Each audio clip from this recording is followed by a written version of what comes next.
लाख काम में व्यस्त क्यों नहीं है, उसको एक तरफा कर दीजिए। मैं बस 15 ही मिनट ले रहा हूँ और इस 15 मिनट में मैं पूरे अधिक मास की जानकारी आपको दे रहा हूँ, जिसको सुन करके आपको बहुत अच्छा लगेगा, बहुत बढ़िया लगेगा। आप पूछ रहे हैं कार्यक्रम लाइव है, कार्यक्रम बिल्कुल लाइव है। माता लक्ष्मी ने कहा, देव देव जगन्नाथ भुक्ति मुक्ति प्रदायक। और देखो, किसी भी बात को कहने में यदि संस्कृत के श्लोक बोले जाएं तो यह लगता है कि बात अपने आप में बिल्कुल प्रमाणित है। देव देव जगन्नाथ भुक्ति मुक्ति प्रदायक कथयस्व प्रसादेन लोकानां हित कामया कथयन्ति मुनिश्रेष्ठा कृष्ण द्वीपाय नादया अदत्तम नैव लभ्येत दत्तमेव तिष्ठते यथा वन्द्याग्रस्तस्य पति विष्णु विनाशिनी तथा दानवीनस्य जन्म सर्वनिर्थका तथापि कथयन्ति है देवज्ञा शास्त्र को विदा छोरम मोंजी विवाहस्य व्रतम काम्योपशायकम मलिल मुचे सदा त्याज्यम ग्रस्तेन विशेषता आदिमासे च संप्राप्ते किम कार्यम व्रतमुत्तमं कस्येद उद्देश्य दातव्यम किम प्रत्र प्रदायकम। कहा, तब भगवान श्री कृष्ण अब इसका जवाब देते हैं। माता लक्ष्मी ने जो पूछा भगवान नारायण को, भगवान श्री कृष्ण ने वह कथा सुनाई है। वो आई है, वो कथा इस प्रकार से है। कहते हैं कि मल मास जिसे अधिक मास के रूप में भी जाना जाता है। माता लक्ष्मी ने कहा, हे देवदेव, हे जगन्नाथ, हे भुक्ति और मुक्ति को देने वाले प्रभु, आप कृपा करके वह कथा बताइए। कृष्ण द्वीपायन व्यास आदि मुनि कहते हैं कि बिना दिया नहीं मिलता, सर्वत्र दिया ही मिलता है, ऐसा व्यास ने लिखा। लक्ष्मी मैया बोल रही है, हमें और आपको जो आज मिल रहा है वही मिल रहा है जो हम दे के आए।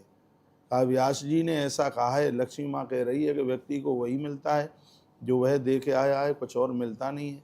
तो जो गृहस्थी बंध्या पति के वंश का ही नाश करती है, उसी तरह दानहीनता का जन्म भी व्यर्थ ही है। जिसने अपने जीवन में दान नहीं दिया, उसका धरती पर जन्म लेने का कोई भी मतलब नहीं है। मैं सभी भक्तों को कहूँगा, इस कथा को थोड़ा सुन लीजिए, आपके काम आएगी। और ये पूरा का पूरा चरित्र अधिक मास को लेकर के भविष्य पुराण में वर्णन किया गया है। एक बात मैं और आपको बोल दूं, जो इस कथा को सुनेगा, वाजपेयी अयुत फलम श्रोता वक्ता लभेत ध्रुवम, सुनने और सुनाने वाले को वाजपेयी यज्ञ करने का फल प्राप्त होगा। इति श्रीमद् भविष्य पुराणे मलमास अधिमास व्रतम सो संपूर्णम विधि, जो मैं आपको सुना रहा हूँ, ये अध्याय भविष्य पुराण का है। तो मैया लक्ष्मी ने कहा कि भगवान, दानहीनता के बिना तो जो दानहीन है उसका तो जीवन व्यर्थ है। भी शास्त्र के जानने वाले ज्योतिषी भी कहते हैं कि क्षौर, मुंडन, जनेऊ, विवाह, व्रत, उपवास, किसी नए व्रत का सुनिएगा ऐसा कोई इसमें, जैसे आप मान लिया जाए एकादशी का व्रत पहली बार आप शुरू कर रहे हैं तो इस अधिक मास में शुरू नहीं कर सकते। लक्ष्मी मैया यही बात बोल रही है। इस महीने में जनेऊ नहीं हो सकता, वो नारायण को कहती है। इस महीने में बच्चों के संबंध नहीं हो सकते, इस महीने में बच्चों का विवाह नहीं हो सकता। ये सब स्पष्ट वर्णन किया गया है। इस महीने में नवीन ग्रह का गृह प्रवेश भी नहीं हो सकता, यह वर्णन किया गया है। तो अधिक मास में किस उत्तम व्रत को करना चाहिए, किसके उद्देश्य से वो दूसरे जन्म में भी वो पुण्य काम में आ जाएं, ऐसा आप बताएं। भगवान कृष्ण कहते हैं, हे देवी सुनिए, हे माँ भागे, मैं सबके कल्याण के लिए कहता हूँ। जो ब्राह्मणों को देता है वह आप ही दाता और आप ही भोक्ता है। इस लोक व परलोक में दूसरा कोई दान भोक्ता नहीं है। जिसने ब्राह्मणों को दिया अनंत गुना होकर देने वाले को प्राप्त हो ही जाता है। जो ब्राह्मणों की बुराई करने में लगे हैं वो सुन लें थोड़ा ठीक से। कहते हैं कि मास के असक्रांत होने पर, इसमें कोई मास संक्रांति नहीं होती, इसलिए इसको मलमास के नाम से जाना जाता है। मैं पुरुषोत्तम नामक ही इस अधिमास का देवता हूँ। भगवान कहते हैं इसका अधिपति है लक्ष्मी, मैं खुद ही हूँ, जो इस मास में मेरे उद्देश्य से स्नान, दान, जप, होम, स्वाध्याय, पितृतर्पण, देवताओं का अर्चन और शुभ कर्म जो मनुष्य कर सकता है, तीर्थ यात्रा इत्यादि, वह सब अक्षय हो जाते हैं। हे लक्ष्मी, अक्षय का मतलब होता है जो पुण्य कभी कम न हो, वो अक्षय हो जाते हैं। हे देवी, जिन्होंने प्रमाद से मलमास को खाली बिता दिया, उनको मनुष्य लोक में दरिद्रता और पुत्र शोक से कोई बचा नहीं सकता, ऐसा भगवान कह रहे हैं। घोर गरीबी उसके जीवन में कब आ जाए, और कब बच्चों के ऊपर आपद विपत्ति आ जाए कहा नहीं जा सकता। ये भविष्य पुराण की कथा है और टोटली बातें प्रमाण के साथ हो रही हैं, इसको ठीक से सुनिए। इसमें बिल्कुल भी संदेह नहीं है। हे देवी, जो इसमें ब्राह्मणों का पूजन करता है, इस महीने में ब्राह्मण के चरण धो करके उनका पूजन करता है, तो यह पूजा उन्हें सुखी बना देती है। जब मनुष्य को मलमास मिले तो अपना हित चाहने वालों को इसमें उत्सव मनाना चाहिए। हे सुरेश्वरी, कृष्ण पक्ष की 14, नौमी, अष्टमी, यदि वो पूरा महीना नहीं कर पाता है तो 14 को कर ले। भगवान कहते हैं 14, नौमी, अष्टमी ये शोकनाशक व्रत हैं। मलमास की ये अद्भुत ये तिथियाँ हैं। इस मलमास में जैसे उपचार मिल जाए यानी समय मिल जाए, उनसे पुण्य कर लेना चाहिए। प्रातःकाल उठकर प्रातःकाल की क्रिया करके और नहा धोकर स्नान करके धुले वस्त्र पहन करके हृदय में मेरा स्मरण करके वह उपवास करे। नक्त उपवास करे, एक भक्त उपवास करे। नक्त उपवास उसे कहते हैं जिसमें अन्न पूरे दिन लिया ही नहीं जाता, इसमें भगवान कह रहे हैं। एक भुक्त उपवास उसे कहते हैं जिसमें एक बार फलाहार ले लिया जाता है और एक बार आहार ले लिया जाता है। हे देवी, इसमें दोनों नियम है। कोई नक्त यानी बिना अन्न के इसको कर ले या एक बार अन्न खा करके ये कर ले। एक का निश्चय करके कहा गया है कि इसमें ब्राह्मणों को निमंत्रण दिया जाता है लास्ट वाले दिन। वह सपत्नीक रोज भी एक ब्राह्मण बुला करके जिमा सकते हैं। हे देवी, पूरे एक महीने में यदि 33 ब्राह्मणों को भोजन करा दिया जाए, इससे मैं बहुत संतुष्ट होता हूँ। भगवान बोल रहे हैं, वो कहते हैं कि उसमें सभी ब्राह्मणों को सपत्नीक नहीं आप जमा सकते हैं, तो उसमें से एकाध ब्राह्मण जोड़े के सहित सपत्नी के सहित जिमाइए। और ऐसा ब्राह्मण जो सदाचारी हो, देवताओं जैसा भेष रखने वाला हो, श्रुति संपन्न हो, वेद पुराण पढ़ने वाला हो, अध्ययन से संपन्न हो, कुलीन परिवार जिसके माता पिता भी ब्राह्मण हैं, ऐसे परिवार से वो प्रतिष्ठित हो।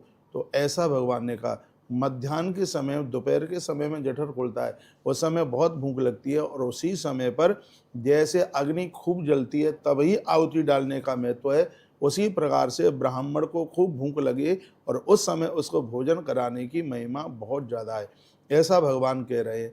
कहते हैं तत्पश्चात पूजा की बात कही गई। एक घड़ा भर करके रखें भक्ति पूर्वक और उसका बंधन पूजन करें। पूजन में मिष्टान, नैवेद्य, धूप, दीप आदि ये सब चीज़ें हो गई। वस्त्र से उसे ढक दें। घंटा, मृदंग, शंख की ध्वनि के साथ कपूर अगर जला करके आरती करें। यदि ये चीज़ें ना हों तो रुई की बत्ती से ही आरती कर लें। चंदन अक्षत जरूर लगाएं ब्राह्मण के माथे पर। तांबे के पात्र में पानी रख करके भक्ति से उसके चरणों में अर्घ दिया जावे। अर्घ देते बार ब्रह्मा के साथ मेरा स्मरण जरूर करें, यानी उस ब्राह्मण के साथ मेरा जरूर स्मरण करें। हे देवदेव, हे प्रभु, हे प्रलय उत्पत्ति उद्धार श्रृंगार करने वाले, हे भगवान, मेरे पर कृपा करके इस अर्घ को स्वीकार करें। यह अर्घ दान का मंत्र है। तो जो स्वयंभू के लिए नमस्कार कहते हैं कि वह नमस्कार मुझे ही प्राप्त होता है। तो इस तरीके से यह बंधन पूजन करने के तत्पश्चात फिर कहा गया कि ब्राह्मण को इतनी चीज़ें खिलाएं। अब उसका ये वर्णन किया जा रहा है, क्या क्या खिलाएं ये अब सुन लीजिएगा। ये प्रसंग बहुत प्रसंग बड़ा अद्भुत है। इसमें लिखा है, वर्णन किया, द्राक्षा विश्व कपित्थैश पनसई कदली फलई नारकेलश नारंगई कुष्मांडई दाढ़ इमी फलई घृत पकवान गोधूमई सुबही सोहाल करवटई सारकई रिवत पूरशा फड़तम खंड मंडकई व्रतांक करकटई साकई श्रृंग वेरई समूलकई। अब मैं ये हिंदी में आपको बता रहा हूँ, या आप लिख लें क्या क्या आप खा सकते हैं अधिक मास में। इसमें वर्णन किया गया है, दालों में मूंग की दाल बहुत ज़्यादा विशेष है। ऐसा समझ लो जैसे दूध में केसर डाल करके भगवान का भोग लगा दिया, उसी प्रकार से दाल में मूंग की दाल को ही विशेष मान्यता मिली है। और क्या बताया गया इसमें, द्राक्षा कहते हैं अंगूर को, किशमिश ड्राई फ्रूट में और फल में द्राक्षा यानी अंगूर। कफित्थ, पनंस क्या बोलेंगे इसको, आम का पना, इसको बहुत ही ज़्यादा, आम की लौंजी, आम का पना, कदली फल, केले के फल बहुत शुभ माना गया। नारिकेल, नारियल का पानी, नारियल की गिरी बहुत ज़्यादा ही विशेष। जैसे बहुत ध्यान से सुन लिए, जैसे श्राद्ध में ब्राह्मण को तुलसी देना बहुत ज़्यादा महत्वपूर्ण है, उसी प्रकार से अधिमास में नारियल का पानी, नारियल का फल, नारियल की गिरी बहुत ज़्यादा विशेष है। नारंगी, फलों में नारंगी बहुत ज़्यादा विशेष है। कुष्मांड, पेठा और सीताफल की सब्जी। अनार, दाड़मी कहते हैं अनार, अनार को बहुत ज़्यादा शुभ माना गया। मालपुआ, घी, घी से बनी हुई गेहूं के आटे की चीज़ें, इसको बहुत ज़्यादा विशेष माना गया है, बहुत ही ज़्यादा विशेष माना गया। सुहाली, अब इसे क्या सुहाली को बोलेंगे तो मुझे पता नहीं है। और शर्करा, चीनी की बनी हुई चीज़ें। घृत, घी के द्वारा बनी हुई चीज़ें, कहते हैं कि दूध भी दें तो उसमें थोड़ा घी डाल दें, दाल भी खिलाएं मूंग की तो उसमें घी। इसमें घी और मालपुआ की बहुत बड़ी महिमा का वर्णन किया है। अपूप, अपूप कहते हैं पुआ, मालपुआ। तत्पश्चात फिर इसमें कहा गया श्रीखंड, बहुत ज़्यादा उसकी महिमा है। दही, बहुत ज़्यादा महिमा है। ककड़ी, हमारे यहाँ जिसको कचैया कहते हैं, बहुत भारी महिमा है। इसमें अदरक, इसकी बहुत बड़ी महिमा है। और बेर, इसकी बहुत बड़ी महिमा है। अगली बात कही बैगन, इसमें बैगन को भारी महत्व दिया गया। और ये मैं खंडन कर रहा हूँ, किसी ने वीडियो डाली उसमें कहा इस व्रत में बैगन नहीं ले सकते, इसलिए तो मैं ग्रंथ खोले बैठा हूँ। ये श्लोक मैं आपको बोल रहा हूँ, इसमें इस पर लिखा व्रतांग कर्कटई शाकई श्रृंग वेरई समूलकई, इसमें व्रतांग बैगन का ही नाम है। यही एक अधिमास का एक ऐसा समय है जिसको बैगन को बड़ा विशेष माना गया, बहुत विशेष बताया गया। हमारी वीडियो के प्रमाण के साथ जाती है तो लोग उसके ऊपर कोई कटाक्ष कर नहीं सकेंगे, क्योंकि ये भविष्य पुराण के माध्यम से 87 नंबर का अध्याय है भविष्य पुराण का। आपके घर में हो तो आप पढ़ लीजिएगा। और वहीं से मैं निवेदन कर रहा हूँ, ये व्रत कर लिया तो बहुत बड़ी बात होगी। इसकी कथा सुनने से, महिमा सुनने से वाजपेयायुत फलम श्रोता वक्ता लभे ध्रुवम, लिखा गया सुनने और सुनाने वाले को वाजपेयी यज्ञ करने का फल प्राप्त हो जाता है। मैं आपका व्रत खंडित नहीं कराऊंगा, इसमें स्पष्ट लिखा हुआ है कि बैगन और ककड़ी का साग, इसको बड़ा विशेष माना गया है। इसको आप बिल्कुल ले सकते हैं, ले क्या सकते हैं, लेना ही चाहिए। इसमें लेय, जो चटनी की तरह जिस चीज़ों को चाटा जाता है, उसको बहुत विशेष माना गया। तो ब्राह्मण को इस प्रकार से भोजन कराया जाए। और कहा गया कि मीठे स्वादिष्ट भोजन, और ज्येष्ठ का महीना होने की वजह से ज्येष्ठ के महीने में नमकीन भोजन की, नमकीन प्रसाद की बहुत बड़ी महिमा है। तो मैं आपको निवेदन करना चाहूँगा, यहाँ जो सुहाली शब्द लिखा हुआ है, ये सुहाली शब्द पूड़ी के लिए होना चाहिए। ब्राह्मण, हाँ मठरी भी, हाँ पूड़ी, तो ब्राह्मण आवे यदि उसको आप इसमें आप उसको पक्का भोजन खिलाएं। इसमें माड़ के बिना चावल की बहुत बड़ी महिमा का वर्णन किया गया है। माड़ उतार करके फिर वह चावल आप जिमाएं, खिलाएं। और इसमें एक बड़ी अच्छी बात कही, जब ब्राह्मण जाने लगे तो उसके दोनों हाथ में गेहूं के आटे का बना हुआ एक एक लड्डू दोनों हाथों में दे दे, ऐसे हाथ में एक, ऐसे हाथ में एक, ऐसे हाथ में, ये पूरा का पूरा लिखा हुआ है।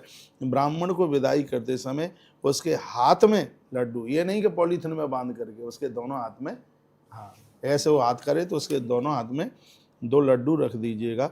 ये कहा गया अपनी व्यवस्था के अनुसार आप यह कर सकते हैं। संक्रांति रहित मलमास का व्रत स्त्री करती है, उसे दरिद्रता और पुत्रों का शोक और वैधव्य कभी नहीं हो सकता। ये 3 बात भगवान गारंटी देते हैं। यदि अधिमास का व्रत किया है तो एक तो गरीबी नहीं आएगी, बच्चों को दुख नहीं होगा, और पति की उम्र कम नहीं होगी। यह वर्णन किया गया। मुझे विश्वास है मेरी कही गई बातें आपकी समझ में बिल्कुल आ रही होंगी। मैं भविष्य पुराण से आपके बीच में यह चर्चा कर रहा हूँ। अब मैं बात को आगे के लिए बढ़ा रहा हूँ।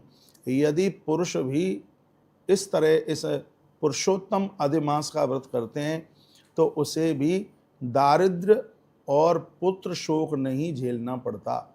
ये महिमा है। मल मास में तीर्थों की यात्रा, देवताओं की परिक्रमा करने की बहुत बड़ी महिमा है। जिन्होंने परम भक्ति के साथ भगवान नारायण, श्री कृष्ण, श्रीनाथ देव का पूजन नहीं किया इस महीने में, उन्हें सुख संपत्ति, पुत्र, स्वजन और पत्नी कैसे प्राप्त हो सकती है। जो पुरुष यह व्रत करता है उसके बच्चे बीमार नहीं होंगे, उसकी पत्नी बीमार नहीं होगी। यह भविष्य पुराण का कहा हुआ मल मास का व्रत मैंने पूरा किया। भगवान कहते हैं यह मल मास का व्रत ये भगवान व्यास ने लिखा है। युधिष्ठिर बोले कि हे मुनि, अब यह कथा मार्कंडेय जी मुनि युधिष्ठिर को सुनाते हैं। युधिष्ठिर बोले कि हे मुनि मार्कंडेय, अधिमास का महात्म्य और कहिए, उसमें जप यज्ञ आदि क्या क्या पुण्य होते हैं, इसके बारे में पहले तो लक्ष्मी मैया ने पूछा, तब भगवान नारायण ने सुनाया, और अब ये युधिष्ठिर पूछ रहे हैं तो महात्मा मार्कंडेय इसकी महिमा सुना रहे हैं। तो हे ऋषि सत्तम, हे गुरुदेव, मैं आपके मुख से सुनने के लिए बैठा हूँ, आप हमें बताइए इस महीने के बारे में। तब मार्कंडेय जी बोले कि मल मास तो मासों में मलिन है, 12 महीनों का जो पाप है वही इकट्ठा होकर के मल मास के रूप में प्रकट होता है। ये श्री मार्कंडेय जी ने कहा 12 महीनों का जितना भी अपराध है, इसलिए इसका नाम मल है, मास है, वह सब इकट्ठा होकर के ये 13वां महीना ये बन करके तैयार हुआ। तो ये कथा मैंने बीच में बोली है वो यहीं की है कि मलमास रोता हुआ भगवान नारायण के पास में गया, हे युधिष्ठिर। तब भगवान ने कहा कि जो मेरी शरण में आता है उसको तो मैं पावन कर देता हूँ, उसको मैं पवित्र कर देता हूँ। अब तू मलमास नहीं, अब लोग तुझे पुरुषोत्तम अधिक मास के नाम से जानेंगे। ये यहाँ वर्णन किया भगवान ने कहा। यह प्रतिपदा से लेकर के और यह 1 महीने तक का यह महीना नियम करके प्रतिदिन दान से दक्षिणा और घी के साथ अपूपों का दान करे। ये मार्कंडेय जी कहते हैं, अपूप कहते हैं मालपुआ, इसका दान करें, अंत में उद्यापन करें, भगवान को पूजे, चतुर्दशी के दिन उपवास जरूर करें। कहा जाता है कि यदि पूरा दिन पूरा महीना आप नहीं कर पा रहे तो इसमें अष्टमी, नवमी और चौदस इसको बहुत विशेष माना गया। चौदस, अष्टमी और नवमी बहुत ज़्यादा विशेष माना गया। सब पापों से व्यक्ति बिल्कुल छूट जाएगा। यदि दरिद्र है तो इसमें जब भी व्यतिपात योग आवे तो उस दिन वो खूब दान पुण्य करे। द्वादशी आवे दान पुण्य करे, पूर्णिमा आवे दान पुण्य करे, चतुर्दशी आवे, नवमी आवे, अष्टमी आवे, ये शोक विनाशक तिथियां हैं, ऐसा श्री मार्कंडेय जी बोल रहे हैं। श्री सूर्य की प्रसन्नता के लिए घी के 33 मालपुआ संपूर्ण पापों से छुटकारा दिला देंगे। यह 9 नंबर का श्लोक है इस अध्याय का, और यह मैं आपको श्लोक सुनाई देता हूँ। जब श्लोक बोल करके बात कही जाए तो बड़ा आनंद हो जाता है। कहाँ है? 9 नंबर का श्लोक है ये है। त्रयस्त्री अपूपाशा प्रदुदादा घृत संयुतान श्री सूरई प्रीतये राजन सर पाप विमुक्तये। कहते हैं कि 33 घी के मालपुआ बना करके इसका दान किया जाए। देखो, आपको शायद ध्यान है कि नहीं है, मुझे पता नहीं है। जब 2020 में अधिक मास पड़ा था और मुझे आज भी ध्यान है, 2 क्वार पड़े थे और उस समय हमने साणों को मालपुए बना बना करके घी के खिलाए, क्योंकि इसमें मालपुए की महिमा बहुत ज़्यादा विशेष की है। देखे टीवी में आप? हाँ, तो मालपुआ, इसमें 33 मालपुए की बात इसमें तो कहा कि प्रत्येक दिन हो सके तो रोज 33 मालपुए का दान करो, ब्राह्मणों को जिमाओ, नंदियों को जिमाओ। इसमें वर्णन किया गया, बेटियों को जिमाओ, मंदिर के पुजारी के पास लेकर के जाओ, नदियों के किनारे जाकर के भोग लगाओ, ये सब वर्णन किया। श्री मार्कंडेय जी बोलते हैं कि इसमें शुद्ध देसी घी के 33 मालपुए की इस अधिक मास में बहुत बड़ी महिमा है। मेरी बात समझ में आ रही हो तो एक आध मैसेज लेकर के जरूर भेजिएगा, और मैं आपको निवेदन करूंगा, भले ही आपको कहीं से उधार मांगना पड़े, सब चुक जाएगा। ये तुलसी तपोवन गौशाला के माध्यम से हर अधिक मास में जो 31 दान होते हैं, अभी तक हम 31 कराते रहे, हमें जानकारी नहीं थी, लेकिन आज जानकारी हमें मिली है। अभी 31 दान नहीं, ये पूरे 33 दान होंगे, 33 दान, और इतने ही सहयोग राशि में होंगे। पूरे 33 दान करेंगे, इतने ही सहयोग राशि में। फ़ोन उठाइए, आश्रम के नंबरों पर कॉल कीजिए, अपना नाम मैं गोत्र के साथ लिखाइए। ये जितने भी ये विधि हैं, सब विधि के साथ, एक विधान के साथ में ये पूरा का पूरा होगा। अब आश्रम का सभी नंबर चालू है और उसमें अब आप उन्हें बता देंगे 31 दान नहीं, 33 दान, और ये कल से ही आरंभ हो जाएंगे। कल 17 तारीख का पहला दिन है और कल मालपुए से ही शुरुआत हो रही है। मैंने फ़ोन करके सब व्यवस्थाएं करा दी है। मालपुए से ही, इसमें हम 2 दिन मालपुए का भोग लगाएंगे, एक कल और एक फिर 14 तारीख को उस दिन चतुर्दशी पड़ रही है, तो उस दिन भी मालपुए का ही दान होगा। कहते हैं कि विस्तार के साथ यथारूप से कहिए, ये धर्मराज युधिष्ठिर ने कहा। तब श्री मार्कंडेय जी कहते हैं कि कुबेर जैसी संपदा लोगों के पास चल करके आती है, और इसमें लिखा है कि 141 वर्ष तक जितना आप पुण्य करते हैं उससे जितना फल प्राप्त होता है, एक अधिक मास में पुण्य करने से, दान करने से उतने फल की प्राप्ति हो जाती है। ये वर्णन किया गया है इसमें, और ये श्लोक 12 नंबर का श्लोक है। भविष्य पुराण की ये कथा 87 नंबर का अध्याय 12 नंबर के श्लोक में इसकी इतनी बड़ी महिमा यह वर्णित की गई, ये बताया गया। अब मार्कंडेय जी बोले हैं, कहते हैं कि मैं अधि मास की कितनी बड़ी महिमा तुम्हें बताऊं। इस संदर्भ में हे युधिष्ठिर, हम आपको एक कथा सुनाते हैं, वो कथा सुन लें। कथा सुनाने लगे। वो कहते हैं कि मार्कंडेय जी बोले कि हे धर्मराज, एक कौशिक नाम का ब्राह्मण था, कोई हमारा ही पुरखा रहा होगा, तो एक कोई कौशिक नाम का ब्राह्मण था। वह बहुत बड़ा तपस्वी था, बहुत ज़्यादा वो तप करने वाला था, स्वाध्याय करने वाला था, सत्यवादी था, जितेंद्रिय था, विष्णु भक्त था, और वैदिक धर्म में अपना मन लगाने वाला था। उसके कई बेटे हुए, लेकिन एक बेटा उसका बड़ा बदमाश था, नाम था मैत्रेय, नाम था इतना बढ़िया, लेकिन बहुत बड़ा क्रूर था, कामी था, ऋषियों की स्त्रियों को उठा करके ले आता, कुकर्म करता, इतना नंबर धूर्त, सबको वह दुख देने वाला था, साधुओं से द्वेष करने वाला था, अधर्म में लगा रहने वाला, पाप का प्रेमी था, शिव और भगवान नारायण का बहुत बड़ा निंदक था। और यदि कोई ये कह दे कि मेरे गोत्र का वहाँ रहता है, तो इसको अपने गोत्र के लोगों से इतनी घृणा थी, तलवार लेकर के जाता, उनकी गर्दन जा करके काट देता।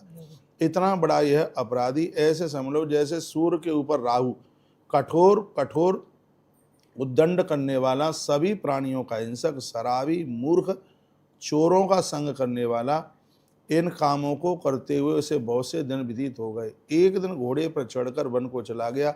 व्यवसायी के रूप में नौकरों के साथ एक दिन वो सौराष्ट्र नगर में पहुंचा। ये कथा मार्कंडेय मुनि धर्मराज युधिष्ठिर को सुना रहे हैं। वहां अपने हाथों से घोर शस्त्र अस्त्रों से इसने पूरा का पूरा गांव ब्राह्मणों का था, इसने सगरे ब्राह्मणों को मार डाला। इसने इतनी बड़ी हत्या की कि उससे उसके हाथ कांपने तो लगे, लेकिन हाहाकार वहां मच गया।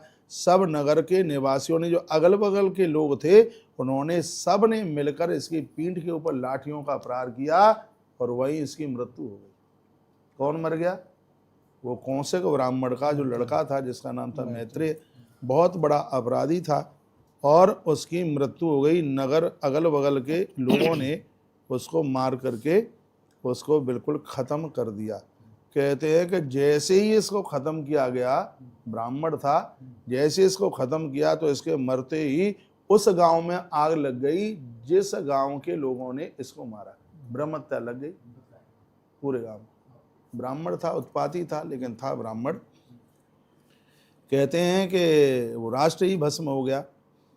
अब ये हुआ कि मरने के बाद में वह बहुत ज़्यादा वह कष्ट भोगने लगा, बहुत ज़्यादा उसको वह परेशानी होने लगी।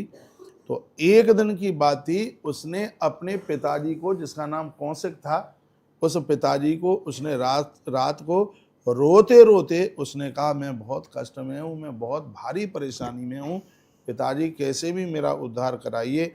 मैंने ऐसी ऐसी गलती करी है, मुझे 52,000 वर्ष के लिए कुंड में पटक दिया गया।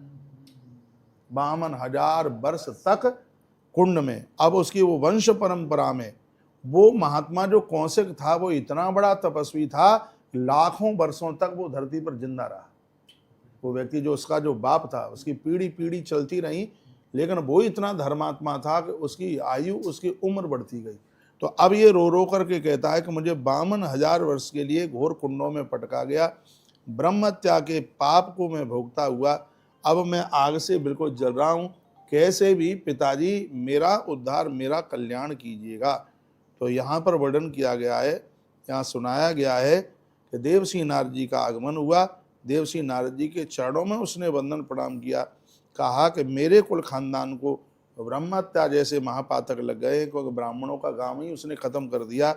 अब कैसे किस प्रकार से मैं अपनी इस वंश परंपरा को बचा सकूं। तो नारद जी बोले कि हे कौशिक, आप सब कुछ जानते हैं तो भी मुझसे पूछ रहे हैं, तो मैं अब आपको बता रहा हूं। नारद जी बोले, देवर्षि नारद जी कहते हैं कि आप मल मास का व्रत करें, पुरुषोत्तम अधिमास का व्रत करें। मैं संसार के कल्याण की कामना से आपके माध्यम से पूरे जगत को, दुनिया को बताने के लिए जा रहा हूँ कि इस पुरुषोत्तम अधिमास की महिमा क्या है। ब्रह्म हत्यारा, सुरापान करने वाला, चोरी करने वाला, गुरु पत्नी के साथ समागम करने वाला, ये महापापों में नाम आते हैं। पुरुषोत्तम अधिमास में व्रत करने से इतने बड़े उद्दंडी, इतने बड़े अपराधी भी मुक्त हो जाते हैं पाप से। कोटि जन्म के इकट्ठे किए गए पाप को इस अधिमास के व्रत के द्वारा उसे नष्ट किया जा सकता है। और देवर्षि नारद जैसा महापुरुष कह रहा है, वो कहते हैं एक जन्म के नहीं, करोड़ जन्म के भी यदि पाप इकट्ठे हुए होंगे तो हे महात्मा कौशिक, ये इस व्रत के द्वारा, अधिमास के व्रत के द्वारा इन सब को समाप्त किया जा सकता है, इसमें कोई संदेह नहीं। समझिए, ऐसे ही कृष्ण की चरण सेवा से जिस प्रकार से पाप छूट जाते हैं, इसमें कृष्ण भगवान की पूजा करें। वो कहते हैं नारद जी, इसमें भगवान गोविंद की पूजा करें। हे विपेंद्र कौशिक, उसी से आप ब्रह्म हत्या से तुम्हारा खानदान तर जाएगा। मार्कंडेय जी बोले कि कौशिक महात्मा ने नारद जी के वाक्यों को सुनकर विधि के साथ मल मास का व्रत किया एवं उस व्रत का पुण्य ब्रह्म हत्या के नाश के लिए पुत्र को दे दिया। और जैसे वो 1 महीना पूरा हुआ, उन्होंने संकल्प करके जैसे ही पुण्य छोड़ा तो आकाश की तरफ देखा तो विमान में से फूल बरस रहे थे। तो उनका जो बालक था, जो बहुत बड़ा भयंकर 52,000 वर्ष तक कुंड में तपता रहा, आज उसकी आंख में आंसू आ गए और कहा, पिताजी आज तुम्हारे पुण्यों से मैं भगवान के विमान में बैठ करके भगवान के धाम के लिए जा रहा हूँ। ये लिखा है। इस व्रत के प्रभाव से कौशिक ने अपने पुत्र मैत्रेय को निष्पाप कर दिया, भगवान का धाम दे दिया। हे युधिष्ठिर, साक्षात भगवान की कृपा से वह ऐसा हुआ था। युधिष्ठिर जी बोले कि हे ब्राह्मण, तो उसने मलमास का व्रत कैसे किया? महात्मा कौशिक ने पुरुषोत्तम मास का व्रत कैसे किया, इसके बारे में आप मुझे बताएं, क्योंकि मैं भी करूंगा। युधिष्ठिर बोले, संसार के कल्याण के लिए यह मुझे बता दीजिए। मार्कंडेय जी बोले कि अधिमास आने पर पवित्र दिन सुबह ही सुबह पड़वा का पहला दिन है, प्रातः काल उठकर यदि अगल बगल में कोई नदी बह रही है तो उसमें स्नान करे, सरोवर है तो उसमें स्नान करे, कुआं है तो उसमें स्नान करे, और नहीं है तो घर में ही जल भर करके शुद्ध जल से स्नान करे। नहाते समय भगवान वासुदेव का स्मरण करे। प्रतिपदा तिथि से लेकर 1 मास तक गंध पुष्प आदिकों से भगवान नारायण का पूजन करे। और कहा गया इसमें घी और खीर का प्रत्येक दिन भगवान को भोग लगावे। व्यवस्था हो जाए तो पूरे 30 दिन ब्राह्मणों को बुला करके भोजन करावे, उसमें खीर और घी के बने हुए मालपुए के द्वारा भोजन करावे। इससे भगवान अति संतुष्ट होते हैं। 1 मास तक विचित्र दानों के साथ, मैंने कई बार आपको दानों की बात बताई, कल से भी दान आरंभ हो रहा है। 1 मास तक एक भी दिन ऐसा ना निकले। तो ये बताया जा रहा है, ये कौन बता रहे हैं कि देवर्षि नारद कौशिक को उसने जो बताया था वही मार्कंडेय जी अब युधिष्ठिर को बता रहे हैं। युधिष्ठिर ने पूछा कि मैं भी करूंगा तो इसके बारे में आप बताएं, तो बता रहे हैं। वो कहते हैं 33 धर्मनिष्ठ ब्राह्मणों को भोजन, 1 महीने में 33 ब्राह्मणों के भोजन का एवरेज लग जाए। का रोज नहीं करा सकते हो तो इस व्रत के समापन पर 33 ब्राह्मण को भोजन करावें। लिखा है सपत्नीक मिल जाए तो सपत्नीक कराएं, नहीं तो एकाध सपत्नीक और अकेले ब्राह्मण मिल जाए वो सदाचारी, सुविज्ञ, वेदता, कुलीन, घर में परिवार में जन्म लेने वाले और ज्ञान में प्रतिष्ठित होने वाले हों। मध्याह्न के समय उनको भोजन कराया जावे, उनके चरण धोए जाएं, उनकी आरती उतारी जावे, शंख बजे, ऐसा वर्णन किया गया। स्वस्ति वाचन का पाठ हो, 16 उपचारों से उनकी पूजा हो और तत्पश्चात भगवान के 33 नामों का उच्चारण प्रत्येक दिन किया जाए। युधिष्ठिर ने कहा, गुरुजी वो 33 नाम कौन से हैं जिनका उच्चारण किया जावे? तो ये 52 नंबर का श्लोक है, 52-53। इसमें भगवान के उन 33 नामों का वर्णन किया गया है और वह मैं आपके बीच में बोले देता हूँ। वो कौन कौन से हैं वो नाम? 33 त्रयाविशस्स नामानि समूचार यथा विधि। इन 33 नामों से जो अधिक मास में भगवान की पूजा करता है, 33 ब्राह्मणों को इन 33 नामों को लेकर के भोजन कराता है, वो एक जन्म के नहीं 1 करोड़ जन्मों के पापों को जला करके भस्म कर देता है। तो कौन कौन से वो 33 नाम?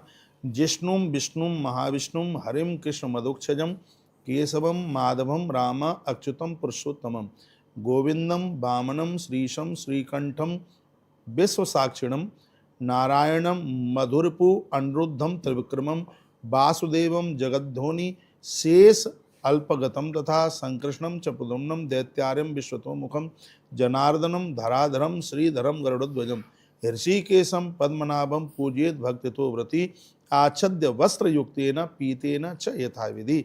32 नाम लेकर के, वो 33 नाम लेकर के और 33 वस्त्र 33 ब्राह्मणों को देकर इस पुण्य का भागीदार बने।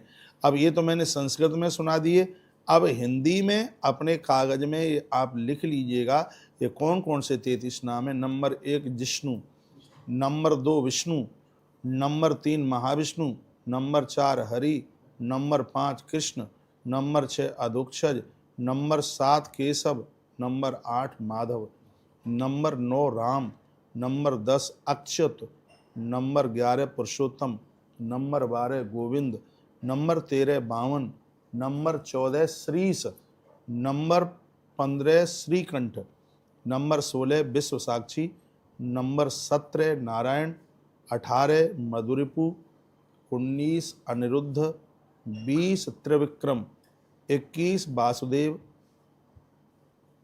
21 हो गए, 22 जगत कारण, 23 से साई, 24 संकर्षण, 25 प्रद्युम्न, 26 दैत्यारी, 27 विश्वतोमुख, 28वां नाम है जनार्दन, 29वां नाम है धराधर और 30वां नाम है श्रीधर, 31वां नाम है गरुड़ध्वज और 32वां नाम है ऋषिकेश और सबसे लास्ट में 33वां नाम है पद्मनाभ। इस प्रकार से ये 33 नाम है।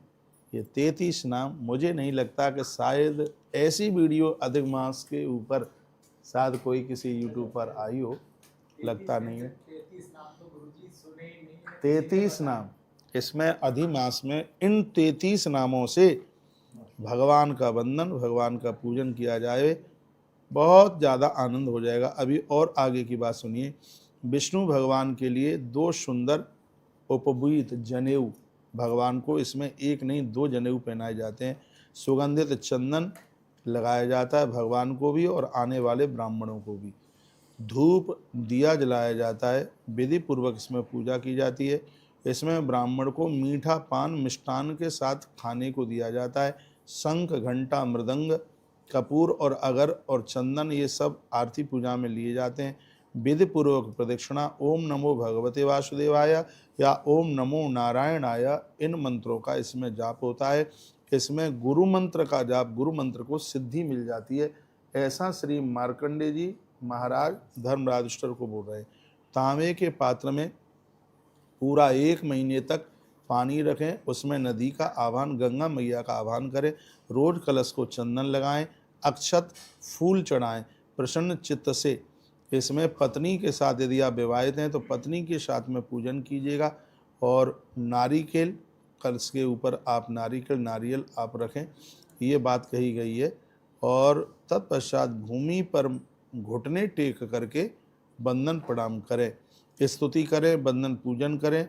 यदि आपके गुरुदेव हैं प्रत्यक्ष रूप से तो उनको पूजन करें, नहीं तो उनकी फ़ोटो तस्वीर के ऊपर पूजन करें। सप्त धानों से युक्त प्रतिमा सहित, कहते हैं सप्त धान्यों से युक्त इन दिनों में आप गौ माता को सप्त धान दें। तो लिखा है यदि गैया नहीं है तो गौ माता की प्रतिमा रखें और रोजाना जितना बने उसके सामने समर्पित करें सप्त धान अनाज। उसके बाद में जो महीने के समापन पर वह पूरा का पूरा अनाज गौ माता के लिए भेज दें। ये ऐसा 69 नंबर के श्लोक में लिखा हुआ है। 33 पुआ कांसे के पात्र में घी के सहित शक्कर के सहित गुरु को प्रदानित करें, ब्राह्मण को प्रदानित करें। ये 33 पुआ कांसे के पात्र में रख करके यह समर्पित किए जाएं, ऐसा वर्णन किया गया। सुवर्ण सोना गुड़ के साथ कांसे के पात्र में रखकर भगवान विष्णु की प्रतिमा रख करके यह किसी ब्राह्मण को आप देते हैं तो संपूर्ण धरती के दान करने का जितना फल प्राप्त होता है उतने फल की प्राप्ति होती है। क्या क्या लिखा हुआ है कि सुवर्ण थोड़ा सा सोना, सोना ना हो तो चने की दाल ले लें पीली, गुड़ रखें, उसमें कांसे के पात्र में भगवान विष्णु की प्रतिमा रख करके यदि किसी ब्राह्मण को यह कांसे का पात्र दान में दिया जाता है तो संपूर्ण धरती के दान के बराबर फल होता है। मेरी ये बात कोई काट नहीं सकता। 72 नंबर के श्लोक में लिखा है।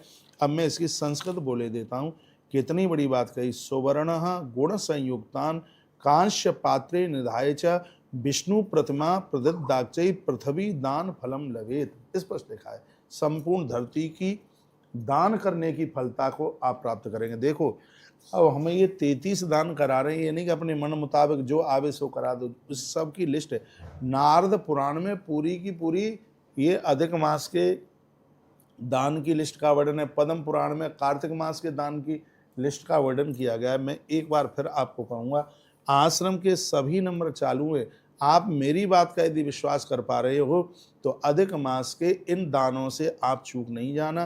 33 दान तुलसी वन आश्रम कराएगा, उसके सहयोग में आपसे 6,000 रुपये का सहयोग लिया जाएगा और प्रत्येक दिन मालपुए का भंडारा ब्राह्मणों के लिए, उसकी सहयोग राशि एक अलग से होगी ब्राह्मण भोजन का पूरे के पूरे महीने का। और वह मैं आपको बोल दूंगा, कल से सुबह 6 बजे ही एक एक अध्याय हम 30 दिन में पूरे 31 अध्यायों की कथा जो कि नारद पुराण में इस महात्म्य का वर्णन किया गया है अधिक मास का, तो वो अध्यायों की कथा हम आपके पास तक भेजेंगे। रोज उनको आप जरूर सुनते रहिएगा। तो ये 72 नंबर के श्लोक की महिमा मैंने आपके बीच में रखी। अब आगे की बात सुनिएगा। लिखा है, पुए की बात कही गई है। हे विपेंद्र, इस दान से सूर्य भगवान इतने प्रसन्न होते हैं कि पूरे खानदान परिवार में किसी को कुष्ठ का रोग नहीं हो सकता, असाध्य बीमारियां नहीं हो सकती। कहा गया यदि व्यवस्था हो जाए तो लास्ट में 33 मटकों का दान करे।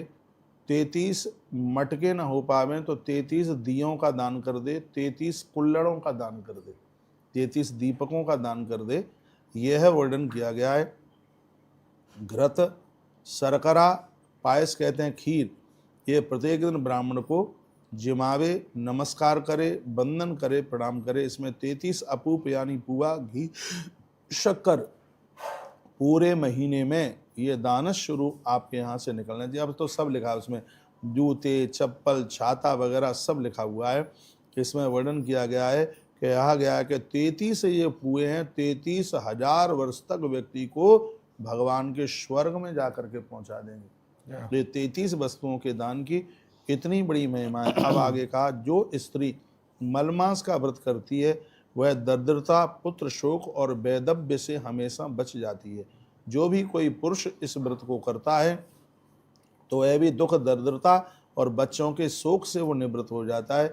कोई इस प्राचीन धर्म सर्वस्व उत्तम व्रत को करता है, वह ब्रह्म हत्या आदि जैसे महा अपराधों से मुक्त हो जाता है और अंत में वह वैष्णव पद को प्राप्त होता है। इसमें ऐसा वर्णन किया गया। और ये कभी भी मत भूलना, ये इसमें जो वर्णन है जो अभी मैंने पूर्व में बोला, एक अधिमास का व्रत करने से 141 वर्ष की साधना का पुण्य प्राप्त होता है। ये मैंने इसी अध्याय से अभी पहले बात कही है, थोड़ी देर पहले। जिन पापी मनुष्यों ने मलमास का व्रत नहीं किया वे सदा ही पापी तथा उन्हें पद पद पर ब्रह्म हत्यारा समझना चाहिए। मार्कंडी जी कहते हैं, हे युधिष्ठिर, यह परम गुह्य व्रत मैंने आपको सुनाया। आज से पहले मैंने कभी ये व्रत किसी को सुनाया नहीं, क्योंकि इस व्रत के लिए अधिकारी होना चाहिए। तो मुझे तुम्हारे अंदर ये अधिकारता दिखाई दी, मैंने तुम्हें सुना दिया। इसके श्रोता और वक्ता दोनों को अयुत वाजपेयी फल यज्ञ करने का, अयुत कहते हैं 10,000, 10,000 वाजपेयी यज्ञ करने का फल जितना होता है उतना ही फल इस व्रत को, इस कथा को सुनने मात्र से। वाजपेयी अयुत फलम श्रोता वक्ता लभे ध्रुवम।